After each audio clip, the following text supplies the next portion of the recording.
Hey folks, welcome back to my channel. In today's video, I'm gonna talk about rationale of CRPC, what its main objective, what its main features, then what is the importance of fair trial, how can we get fair trial, and what Indian Constitution says on fair trial. So here we go. CRPC is mainly an adjective law of procedure, and its main purpose is to provide machinery to the prosecution, trial, punishment of offenders under the substantive law, that is IPC, and any other laws passed by the state from time to time.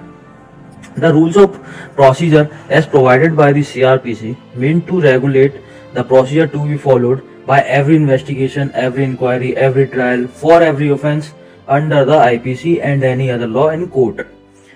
मतलब ऐसा है कि आपने यदि इस case में उस CrPC को फॉलो कर लिया, सीआरपीसी की प्रोसीजर को फॉलो कर लिया, और अगले केस में आपका मन चल गया कि नहीं भाई अब नहीं करना फॉलो, ऐसा नहीं कर सकते आप। सीआरपीसी को हर केस में फॉलो करना पड़ेगा, हर इंक्वायरी में, हर इन्वेस्टिगेशन में सीआरपीसी की जो प्रोसीजर्स हैं उनके मुताबिक ही चलना पड़ता है। ठीक है।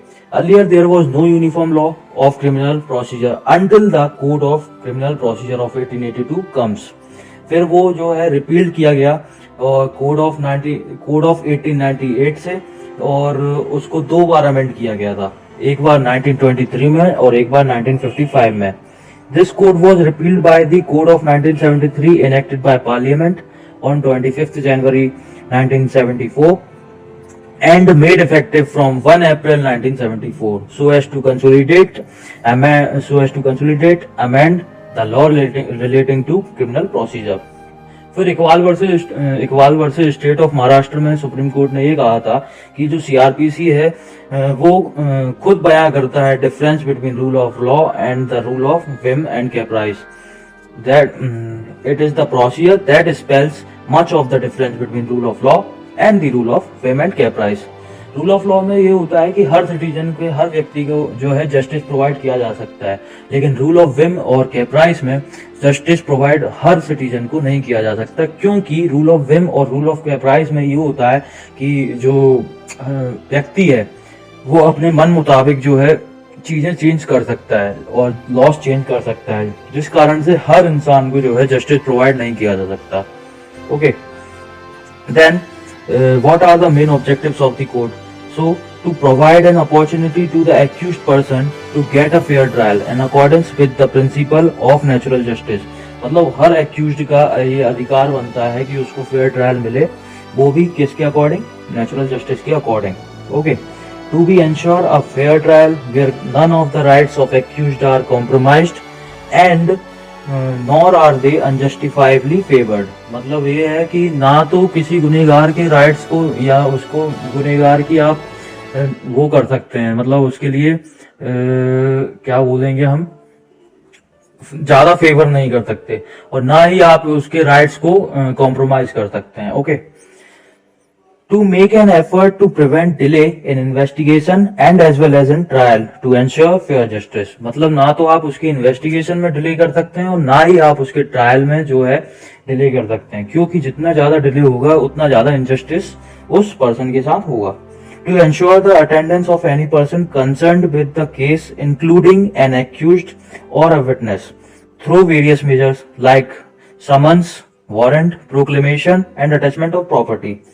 Proclamation and attachment of property जो है वो स्पेशल केसेस में यूज की जाती हैं। ठीक है, यदि समन्स ऑफ वारंट से वो पर्सन यदि वहां नहीं आ रहा है तो प्रोक्लेमेशन और अटैचमेंट ऑफ प्रॉपर्टी भी यूज किया जा सकता है। And to provide detailed scheme for working of various functionaries of state to help and assist for the entire time of period between when a crime has been committed until the time the sentence against the crime is passed and the case is closed. Okay. फिर आते हैं features of CRPC. So it contains 484 sections and 37 chapters. And the CRPC also describes the all offences in Indian Penal Code 1860 shall be investigated, inquired, tried unless it is otherwise dealt. However, CRPC does not affect any special law, any local law, or any special jurisdiction or power और procedure provided in any other law. ठीक है, वो खुद में ही एक law है, क्योंकि what is the meaning of fair trial why it is necessary, how it can be provided. So इसका जवाब ये है कि a trial conducted by a जज in an impartial way is said to be a fair trial. मतलब कि किसी impartial जज से जो है ट्रायल हो रहा है तो वो फेयर ट्रायल कहलाएगा, क्योंकि यदि जज पार्शियल हुआ तो फिर फेयर ट्रायल नाम की तो चिड़िया है ही नहीं ना वहां। Okay, the question of whether a trial is fair और not depends upon the procedure as laid down by the code of criminal procedure 1973 and the criminal system of criminal justice. ठीक है, मतलब सिविल प्रोसीजर के criminal procedure और civil procedure के according यदि वो case जा रहा है तो वो जो है वहां फेयर ट्रायल है। In Zahira Habibullah Sheikh and ORS versus state of Gujarat and ORS, the supreme court of India observed each one has an inbuilt right to be dealt with fairly in criminal trial. Denial of a fair trial as much as injustice to the accused as it is the victim and to society।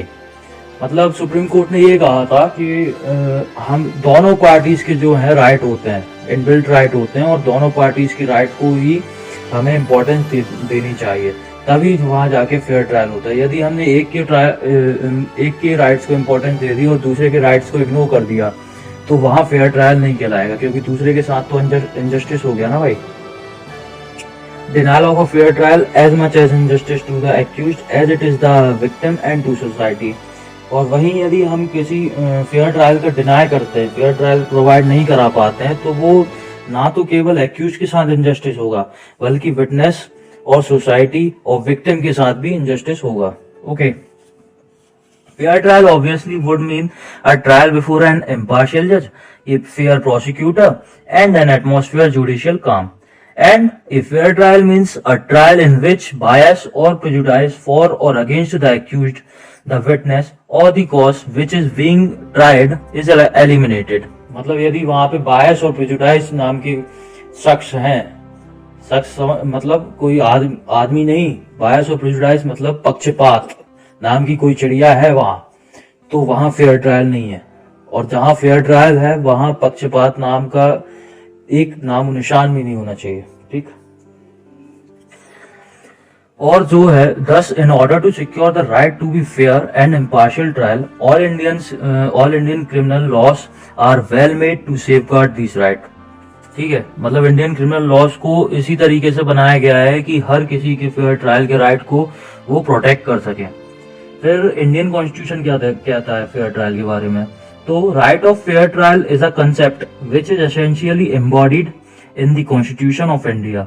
In a democratic country like India, even an accused cannot be denied his right to life and personal liberty। And the Supreme Court in case of Ratiya Ram versus State of Madhya Pradesh said that the fair trial is the heart of jurisprudence।